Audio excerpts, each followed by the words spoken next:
Time for a history lesson.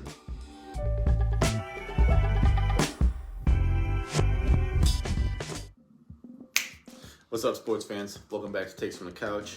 I'm your host, Josh Fry, and today we're doing something a little bit different on the channel. Usually, so far, it's been a lot of reacting to games, predicting what's going to happen, especially throughout these NFL playoffs. But today, I'm doing a little bit of a deep dive into a topic that I'm personally pretty passionate about. If you know me, you know that I'm a big NFL draft head. That's what I spend a lot of my free time doing, is just researching the draft, looking at prospects, especially for this upcoming draft. Got a few on my eye right now, but today I want to focus on the quarterback position.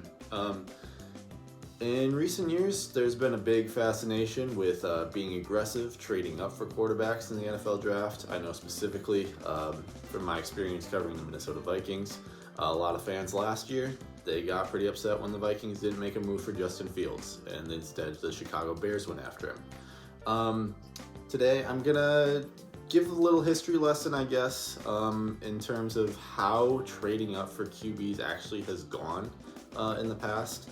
31 times since the AFL NFL merger, a team has traded up into the first round to get a QB. 18 times it's happened since 2010, and 13 of those times have been since 2016. So, especially in the last 5 years or so, there's been a huge demand for quarterbacks in the first round of the NFL draft. Makes sense as the NFL has progressed. NFL quarterbacks have become a very valued commodity. Lots of teams need them, and when you don't have one, you need to be able to get one that's serviceable, and the first round of the NFL draft is usually where you do that. I'm pretty much going to be going over every time a team has traded up into the first round to get a QB. I'm going to be excluding a couple of these instances. 2020, the Packers drafted Jordan Love. We've seen him play exactly a game and a half of football at the NFL level. I'm not willing to put him into this rankings. And then obviously you got Trey Lance and Justin Fields, who were drafted in 2021 after their teams traded up for them. I'm not going to put them in this either, because I don't feel like I have enough information to be able to do that right now. So basically I'm going from 1975 all the way up to 2019. Well, technically 2018, since that's the last time that actually happened. But yeah, without further ado, let's get into this marathon.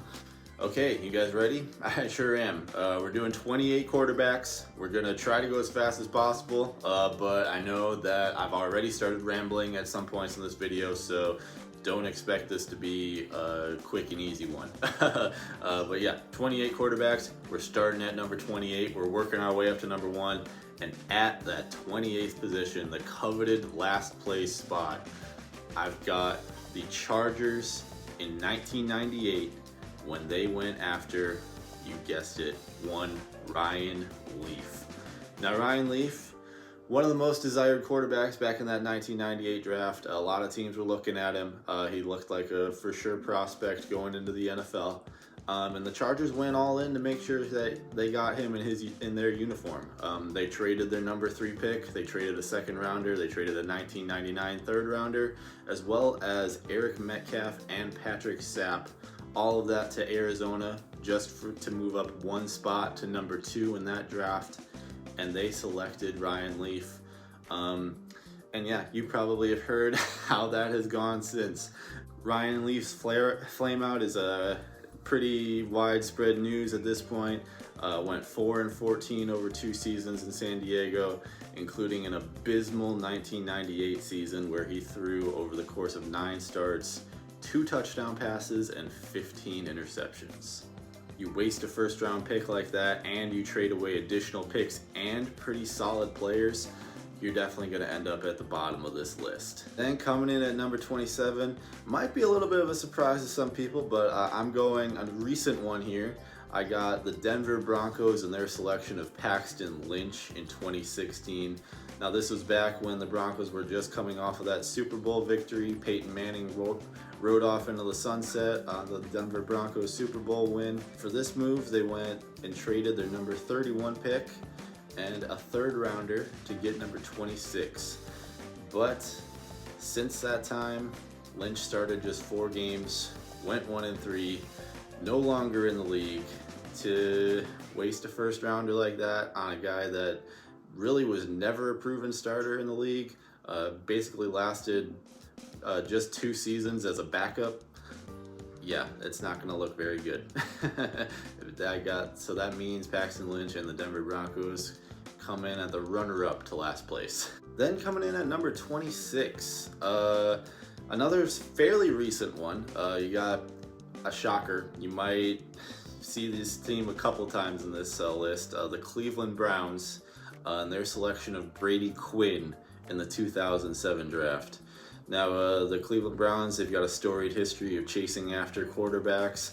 Never really seemed to figure that position out over the course of their history, but in this instance, they traded the number 36 pick and a 2008 first rounder to the Dallas Cowboys in exchange for number 22 to get Brady Quinn. And Quinn started just 12 games in Cleveland over the course of 3 years. He went 3-9, not a great look there. He left Cleveland after 2009, and then a couple years later he had a stint in Kansas City where he went 1-7 in 2012. Spending a first round pick and then losing out on a guy, have him start only 9 games. That's a way to end up at the bottom of the list. And then 25, wouldn't you know it, the Cleveland Browns are back-to-back picks on this list near the bottom. Johnny Manziel, 2014. I'm sure we all remember that one. Johnny Football was one of the most intriguing prospects going into that draft. He was almost projected as a top 10 pick at one point, but the Cleveland Browns, they ended up trading their number 26 pick and a third rounder to the Philadelphia Eagles to get to number 22 again. You would have think they might have learned after that last time number 22 and a quarterback didn't work out, but here we go. Johnny Manziel, obviously drug and attitude problems really haunted him throughout his NFL career. He went 2-6 as a starter, really flamed out, and he hasn't played since 2015. Now to number 24, we've got the Jacksonville Jaguars this time. Their first introduction to this list, Blaine Gabbert in 2011. They traded number 16 and a second rounder to Washington all the way to get up to number 10.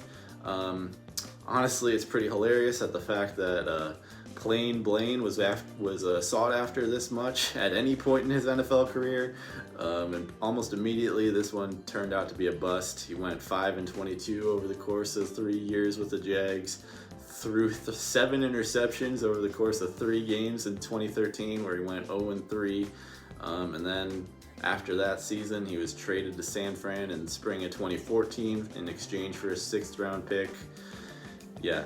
Jacksonville at least got a little something back for him, but obviously nothing to compare to a top 10 pick that was wasted.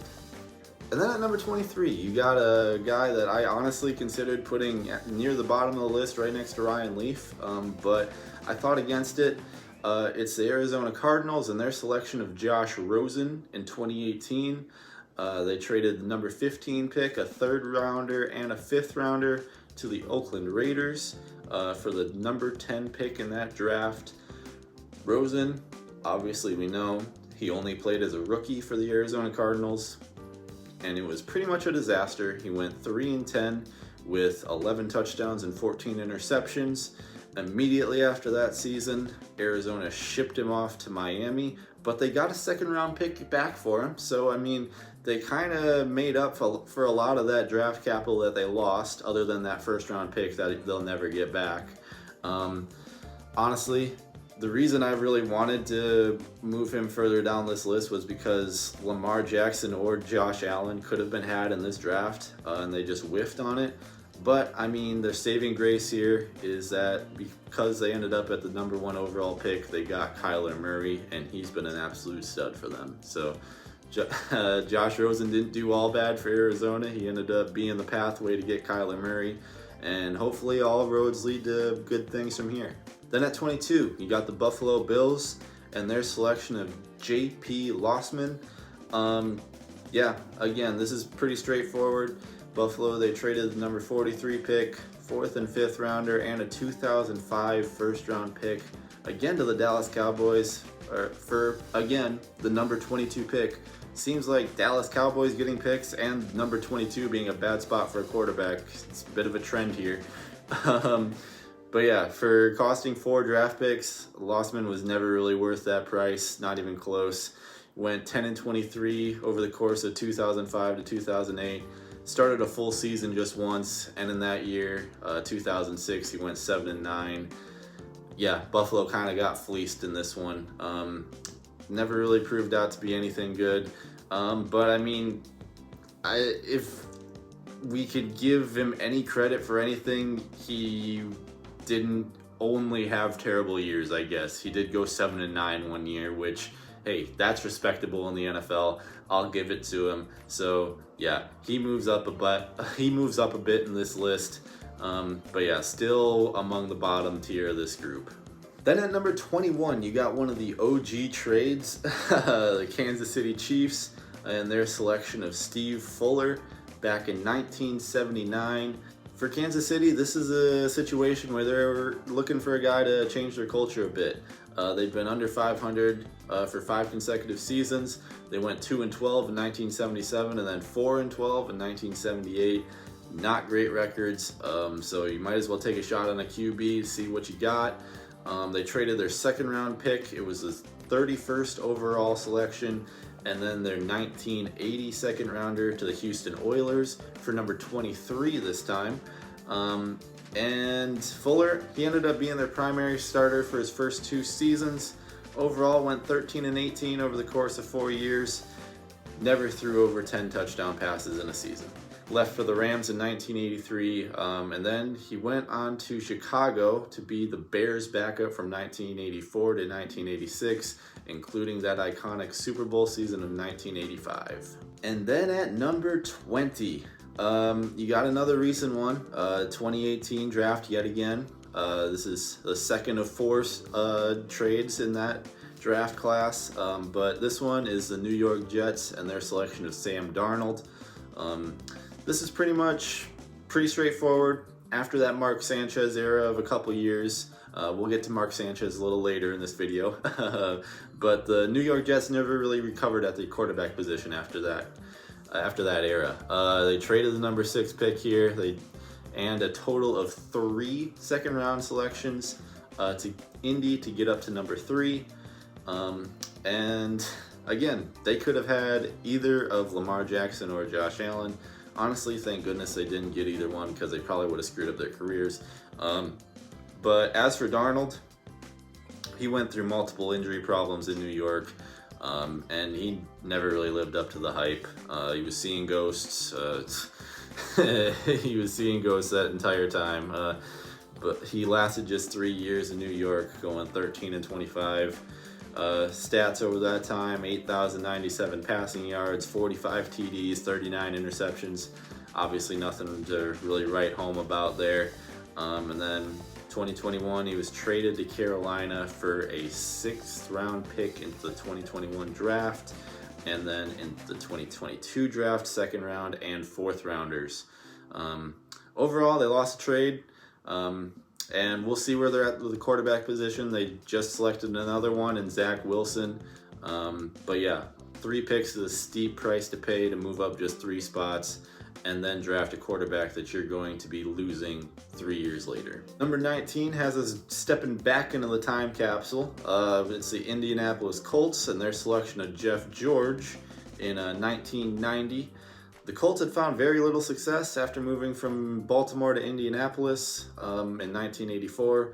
They made the playoffs just once in their first 6 seasons in Indianapolis. So in this situation, they're looking to trade for a quarterback that can change their culture again, and they paid a pretty hefty price to do so. They traded All-Pro guard Chris Hinton and then wide receiver Andre Rison, a 5th rounder, and a 1991 1st round pick to Atlanta for the number 1 overall selection, as well as a conditional pick that never ended up being exercised. Despite the heavy price tag, George never really lived up to the expectations that Indianapolis had for him. Indy never made the playoffs over his tenure, and they finished above 500 just once in his 4 years as a starter. He finished his 4-year Indianapolis career 14-35 with 9,551 passing yards, 41 TDs, and 46 interceptions. Yikes. Moving up to number 18, we're getting up there. We're out of the bottom 10 now. So this one is the Washington football team taking Jason Campbell in 2005. The year prior, Washington had drafted star running back Clinton Portis, and they were looking to find a QB to pair him with for the future. But obviously that didn't really work out with this selection. They traded a 3rd rounder in the 2005 draft, as well as a 2006 1st rounder and 2006 4th rounder. They traded it to Denver for the 25th overall pick. And Campbell started just 5 games in his first 2 seasons. Didn't really work out there. He never really showed any special talent over the course of the 4 years that he was in Washington. Went 20-32 in his 4-year career. 10,860 passing yards, 55 TDs, 38 interceptions. Not terrible stats by any means, but nothing that's really going to change how your franchise is going, especially when it's Washington. And in 2010, he was traded to the Oakland Raiders for a 2012 4th round pick. Basically, they got that 4th round that they lost back. So really, this cost them a 3rd rounder as well as a 1st round selection. Obviously a pretty steep price tag for somebody that didn't really pan out, only 4 years, so yeah. Number 17 has a stay-in in the early 2000s. This time it's the Baltimore Ravens selection of Kyle Buller. Number 17 has a stay-in the early 2000s, and this time it's the Baltimore Ravens selection of Kyle Buller in 2003. After winning that Super Bowl in 2000 and then a divisional appearance in 2001, the Ravens missed out on the playoffs in 2002. So they're looking to switch things up here a little bit at the quarterback position. They go in here and trade their number 41 overall pick, a 2nd rounder, and as well as a 2004 1st rounder. They shipped those off to New England for number 19 overall, and they select Kyle Buller. Buller's helped the Ravens win the AFC North in his rookie year, but that ended up being the highlight of his career. Baltimore missed the playoffs every other year he started, and then through 5 years, 4 as a starter, he went 20-22, never throwing over 13 touchdown passes in a single season.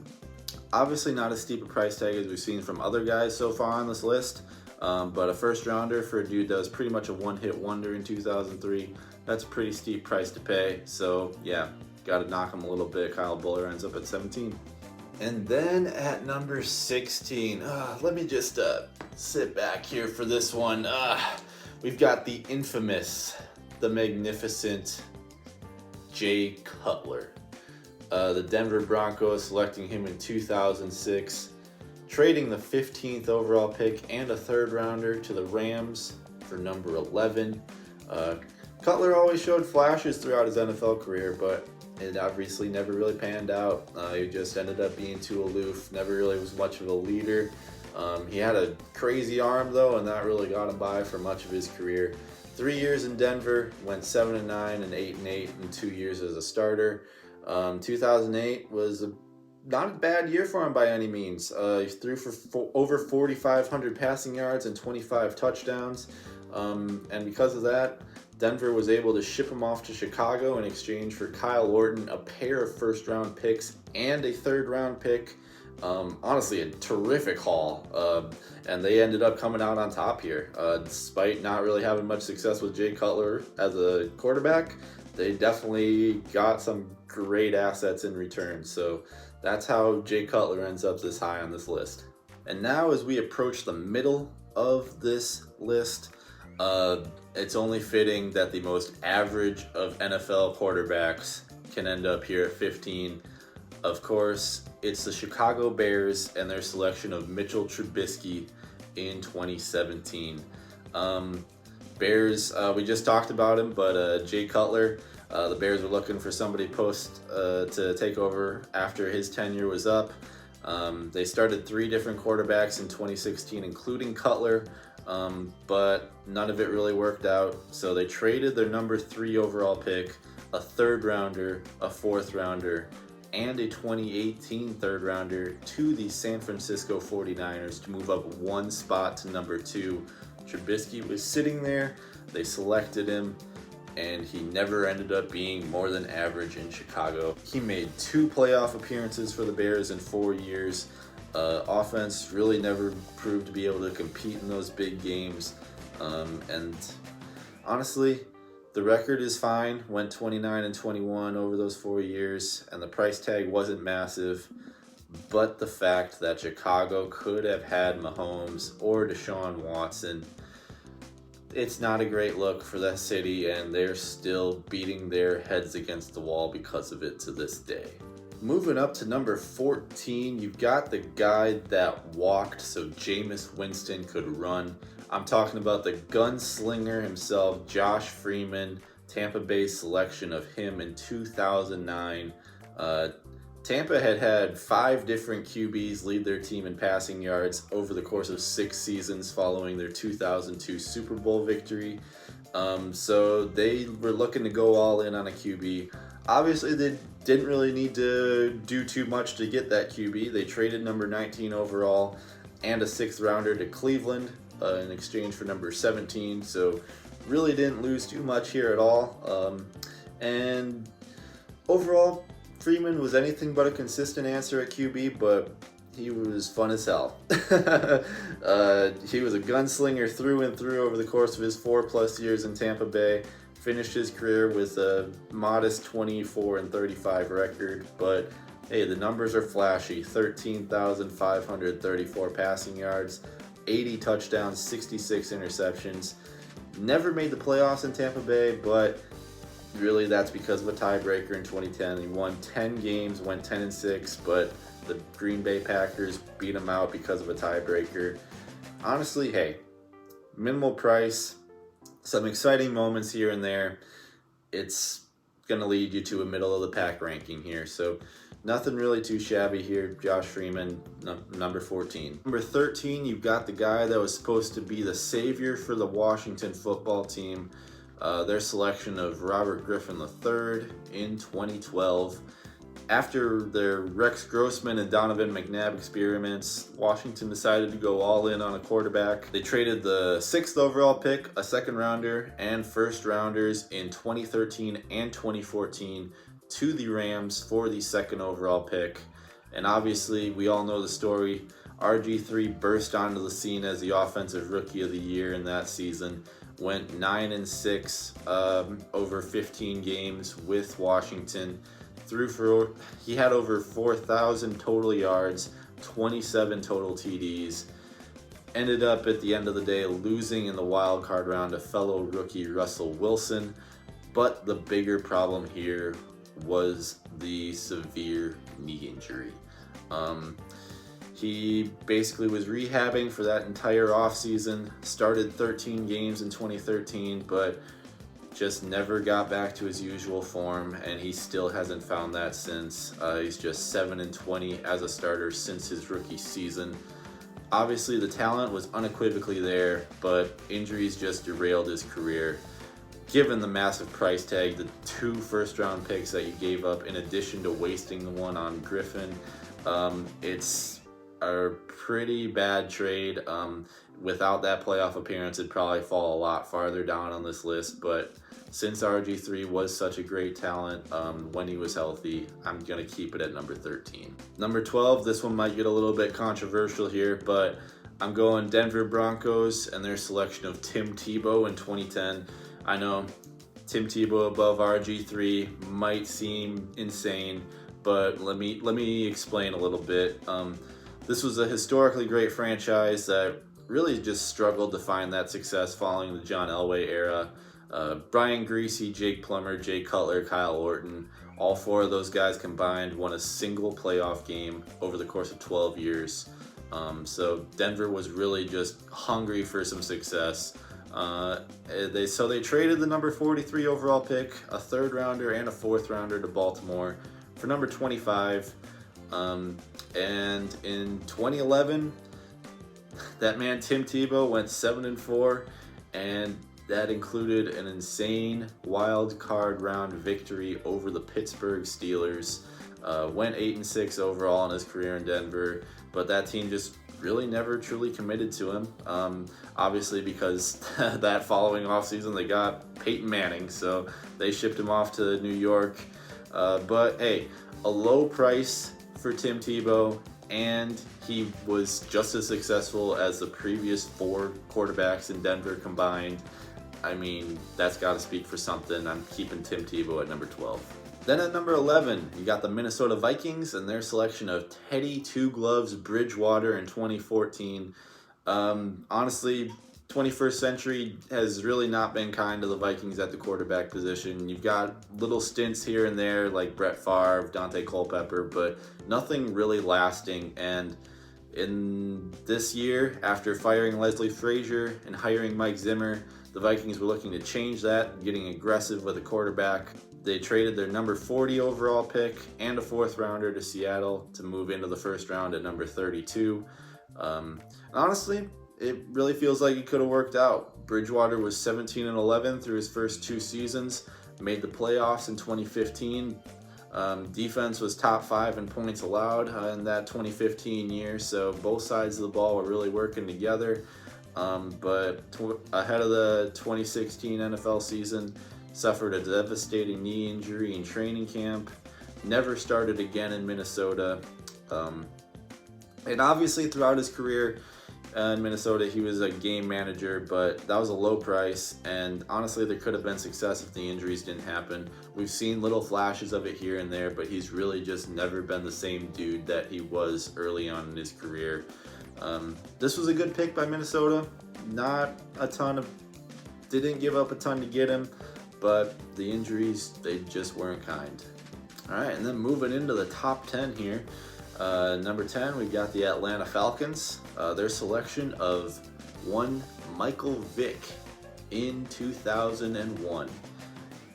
Yeah, the Atlanta Falcons made the Super Bowl in 1998, but from 1999 to 2001, they finished the year sub 500. Michael Vick was a QB that no one had really ever seen before. Nobody had seen a dude that could throw the ball, but also just take off running like a running back and just be as elusive and powerful running the ball as Michael Vick was with his legs. In order to ensure Michael Vick was in an Atlanta Falcons uniform, the team traded away Tim Dwight, who was a wide receiver that recorded 406 receiving yards and 3 touchdowns in 2000, along with the number 5 overall pick, a 3rd round selection in that 2001 draft, and a 2002 second round selection. All of that shipped off to the Chargers for the 1st overall pick. Michael Vick didn't disappoint. Right off the bat in his first year as a starter in 2002, Vick led Atlanta to the divisional round of the playoffs. Then 2003 definitely got off to a rough start. He broke his leg during preseason, but after that he returned, went 3-1 to close the year, leaving hopes extremely high for 2004, and in 2004 that was easily his best year. He rushed for 902 yards and 3 touchdowns while leading the Atlanta Falcons to a conference championship game appearance. They lost that game, but things were looking up and up for that franchise. And then in 2006, following a season where he rushed for over 1,000 yards, the dogfighting charges began to come in. Atlanta releases him. Vick goes off to jail. And yeah, that's the end of that story in Atlanta. Obviously, Vick had a ton of talent. The price tag wasn't all that high compared to other guys, especially for a top overall pick. And honestly, if legal trouble hadn't gotten in the way, there could have been a great future in Atlanta. It's just unfortunate that things worked out the way that they did. But yeah, top 10, number 10 overall, we got Michael Vick. All right, so keeping up with the theme of guys with legal problems, and honestly just get them out of the way so we don't have to talk about them anymore. We've got at number 9, the Houston Texans and their selection of Deshaun Watson in 2016. This was a team at that time that was trying still to find a solution to the post-Matt Schaub era. They let Brock Osweiler walk after an unsuccessful campaign And then they traded the 25th overall pick and a 2018 first round pick to Cleveland for number 12 overall. He started 6 games in 2017, but Watson didn't get the full-time starting spot until 2018, and it was off to the races from there. He won 11 games in 2018, another 10 in 2019. Just happened to be that in 2019 they ran into the buzzsaw that was the Kansas City Chiefs. Obviously they blew a 24-0 lead in that game, but when you're going up against Patrick Mahomes, that's always a possibility. And then 2020, you know what happened. The organization implodes. They trade DeAndre Hopkins for a gallon of spoiled milk. They go 4-12. Watson demands a trade, and then the sexual assault cases start piling up.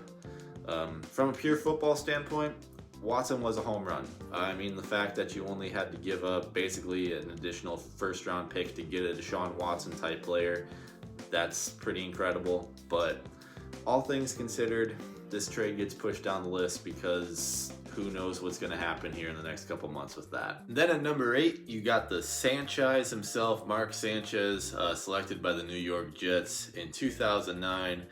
Jets were still looking for their new quarterback to take over, take them to new heights after the Pennington Favre era.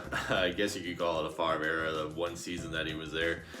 They won 9 or 10 games in 4 of 7 seasons with that crew. And to get Mark Sanchez, they traded number 17, a second-round pick, Kenyon Coleman, Brent Ratcliffe, and Abram Lelam to Cleveland for number 5 overall. Honestly, Sanchez era got off to an incredible start.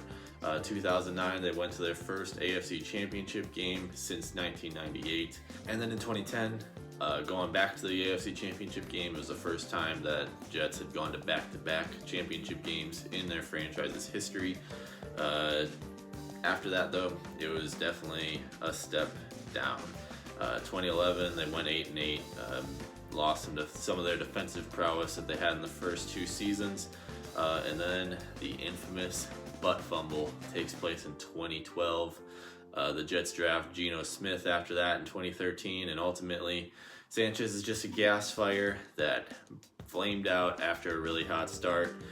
Defense was the biggest reason for their playoff success, and he finished his 4-year career in New York with 12,092 yards, 68 touchdowns, and 69 nice interceptions. And then at number 7, you actually get the OG of these trades. It's the Atlanta Falcons again, but this time in 1975, they traded up to select Steve Bartkowski. Again, first of these first-round QB trades since the AFL-NFL merger. Actually, the payout here was kind of ridiculous because the Falcons gained a draft pick in this trade. They basically gave away nothing in this trade. They sent away right tackle George Coons and number 3 to the Baltimore Colts, still at this time, for the first overall pick and a 6th round pick. So yeah, they traded away the 3rd round pick and a right tackle to get number 1 overall as well as a 6th rounder. Not bad at all. Again, this was a new franchise still in Atlanta that had only had 2 winning seasons in their first 9 years of existence. Bartkowski didn't exactly change that, but he was at least a steady quarterback at that position. He was in Atlanta for 11 years, and the team made 3 playoff appearances during that time. Finished his career in Atlanta with 24,124 passing yards, 156 TDs, and 144 interceptions, and he still remains 2nd overall in Atlanta franchise history for completions, yards, and passing touchdowns, only behind Matt Ryan. And on to number 6. This is where things get fun. Yeah, you might have a different guy here, but I'm putting the Los Angeles Rams and their selection of Jared Goff in 2016. LA, St. Louis for most of the stint had missed the playoffs for 12 straight years and had lost 8 or more games in 13 straight years. Jeff Fisher was out, in the 2016 season after 13 games going 4-9.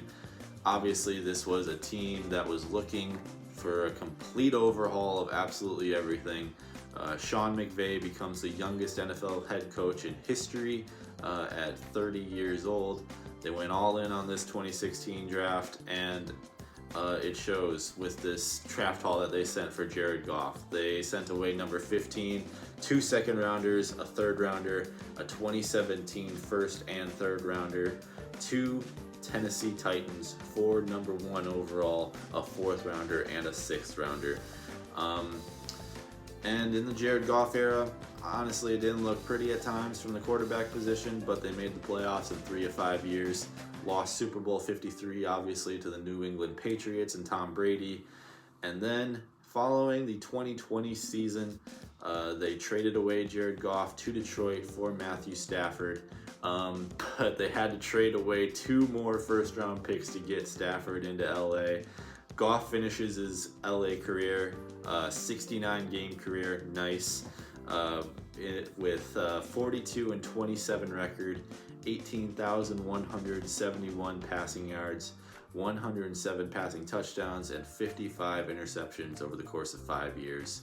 They make the Super Bowl, they have a chance at making another, but honestly, Goff isn't much more than a game manager. Sean McVay may be the reason behind any success that they had over those first years. And the combination of Goff and Stafford has been a costly one for LA. The total tally right now stands at 3 first-round picks, 2 second-round picks, and 2 third-round picks. That's a lot to pay up to not have a Super Bowl title right now, so that's why this doesn't end up going higher on my list. And then number 5, honestly, might flip-flop 5 and 6 for a lot of this, but I'm going here, Philadelphia, and their selection of Carson Wentz in 2016. The Eagles were another team that really was just looking to overhaul absolutely everything. They had made the playoffs just twice since 2010. They fired Chip Kelly after 15 games of a 7-9 2015 season and brought in Doug Peterson to change some things on the offense. They traded the number 8th overall pick, a 3rd and 4th rounder, 2017 first rounder, 2018 second rounder to the Cleveland Browns for number 2 overall and a 2017 4th rounder, essentially giving away a 1st, 2nd, and 3rd rounder to select Carson Wentz. And honestly, beginning of his career looked like it was well worth it. 2017, Wentz starts the season 11-2, looking like the MVP, 3,296 passing yards, 33 touchdowns, 7 interceptions over the course of 13 games. But in that 13th game, he tore his ACL, and you know the story from here. The Eagles ride the back of Nick Foles to get to a Super Bowl title over Tom Brady and the New England Patriots. Each of the next 2 seasons, they go 7-9. They go 9-7. Each of the next 2 seasons, they go 9-7 and make the playoffs. But Wentz never really returned to his MVP form.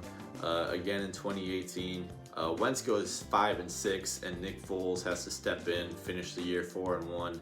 He gets another playoff win over the Chicago Bears, and then he loses a close one to the New Orleans Saints. And after 2020, again, enough was enough in Philly. They trade away Carson Wentz for a 3rd rounder and a conditional 2nd rounder. It's yet to be determined.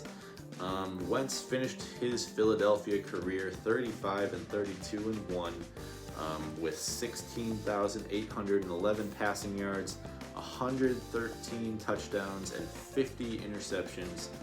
Essentially, Philadelphia trades away a 1st and a 2nd round pick at this point in exchange for a Super Bowl.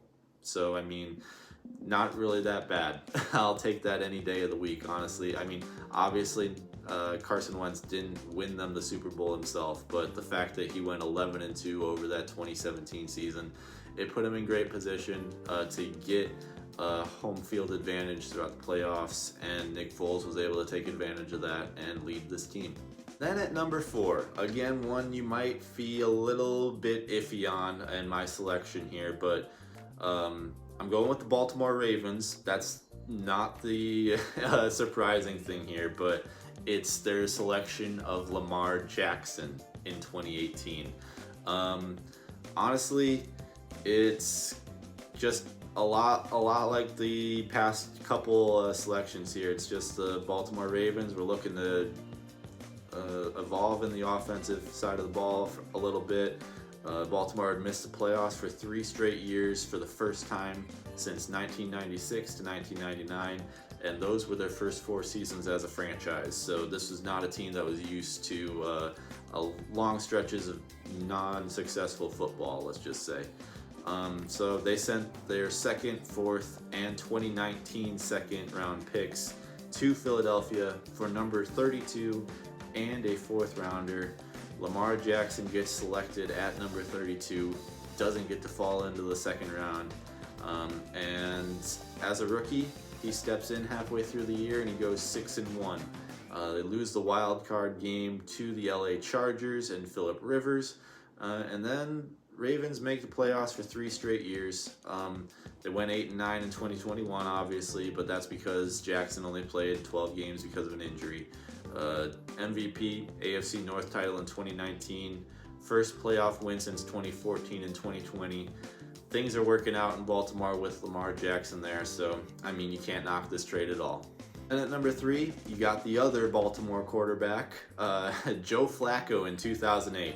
I know, definitely a less talented quarterback than Lamar Jackson, but again, hear me out. Baltimore was coming off a rough stretch following that Super Bowl 35 victory. They'd made the playoffs in just 3 of 7 years, only 1 playoff victory over that time, and they went 5-11 in 2007. Brian Billick was fired following that 2007 season, and they hired some guy named John Harbaugh. Baltimore then, in that draft, sent the number 26th overall pick, their 3rd round and 6th rounder to Houston for number 18. Not exactly a hefty price tag, especially now that we're in the modern stage of quarterbacking. And immediately, Joe Flacco steps in and makes a difference. They make the conference championship game in 2008. They lose to the Steelers, who would go on to win the Super Bowl. And honestly, there's a strong case for this to be as high as number 2. Flacco wins Super Bowl 47, threw for 3 touchdown passes and a great Super Bowl MVP performance. Over the course of that postseason, he threw for 11 touchdown passes and no interceptions in 2012. That said, team was clearly built on the defense and that existing culture there. Ed Reed, Ray Lewis, Terrell Suggs, all those guys. And then things eventually started going downhill, and as mentioned, he was benched in the second half of the 2018 season in favor of Lamar Jackson. But over the course of the 11 seasons with him, the Ravens played a lot of successful football. They went 96-67 with him, made the playoffs in 7 of those 11 years. Solid NFL QB, not a game-changing talent, but again, he played a lot of successful football in Baltimore, and he led them to a lot of big games. Finishes his career in Baltimore with 38,245 passing yards, 227 passing touchdowns, and 144 interceptions. Not too shabby at all. Then at number 2, you got the Buffalo Bills and their selection of Josh Allen in 2018. The final domino to that 2018 draft that saw so many teams trading up for a QB, and one that got it right ultimately. Buffalo, they had just made their first playoff appearance in the 21st century in 2017, but in that playoff game, the wild card round, they lost to the Jaguars 10-3. Seemed clear after that game that Tyrod Taylor just was not the long-term solution at the quarterback position. So Buffalo, what do? They trade their number 12 pick and 2 second rounders to Tampa Bay to move up to number 7. And Josh Allen, since then, has proven to be a culture changer in Buffalo. Struggled with his accuracy in 2018, took a lot of heat as a result of it. But since then, Buffalo has won 10 or more games in every single year. They won back-to-back AFC East titles, and they won their first playoff game since 1995. We just witnessed them play a ridiculous game against the Kansas City Chiefs, in which they ultimately ended up losing. But Josh Allen proved he can go toe-to-toe with Patrick Mahomes, and if you can do that, then this pick was well worth it. And at number 1, yep, you probably guessed it, it is the boy wonder, Patrick Mahomes. He goes to Kansas City in 2017. In a Kansas City team that was already pretty good. In 2016, they had gone 12-4 with Alex Smith. They lost in the divisional round, and so they sent their number 27 overall pick, 3rd round pick, and 2018 first round pick to the Buffalo Bills for number 10. And since Kansas City made this trade, it's been smooth sailing for Kansas City. The Chiefs have made the AFC title game in 4 straight years. They won the Super Bowl. Patrick Mahomes has won an MVP. He's made countless highlight plays, and yeah, there's probably many more of these great games for years to come to watch in Kansas City. He's in the middle of another terrific playoff run in which he could win another Super Bowl for the Chiefs. But yeah, sky's the limit for this guy, and yes, this is the greatest trade up that a team has ever made in the first round for a quarterback. But yeah, that does it.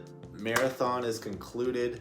A couple closing thoughts here. I mean, honestly, the thing that stood out to me most is the fact that there just weren't a ton of long-lasting franchise guys here. I mean, you've got guys that that were talented but got derailed by off the field issues or injury, or they just ended up not being as talented as teams initially thought.